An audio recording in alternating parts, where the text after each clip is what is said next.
And the same thing goes for like child protective services.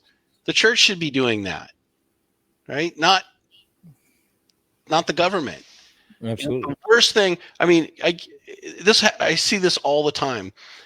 There's a domestic problem. The kid gets taken away and gets put in a homosexual home, right? And then they have to take him out of there. You know, I got two boys and a girl, and they were in a homosexual home, and they didn't want the girl. So the girl, they asked if we would take her, and we did. You know, and then the boys were caught, or the two guys were caught watching him in the shower, and so they Wow. took them away from him and asked if we would take them, and we couldn't say no, right? But the church should be dealing with these things, not the state.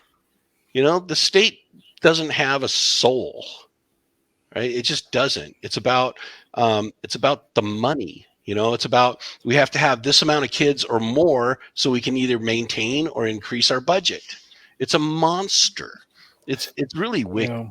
You know, And the social workers that have to take on them jobs, their pay range, I would imagine, is probably not some top notch money that where you're getting the best of the best people to go into that line of work. And I'd imagine even being in that line of work would just tear your soul apart, having to see children in those circumstances.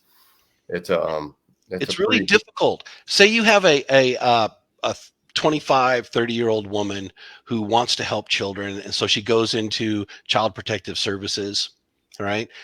She goes through all the training. She does everything. She's a Christian. She loves God. She honors God.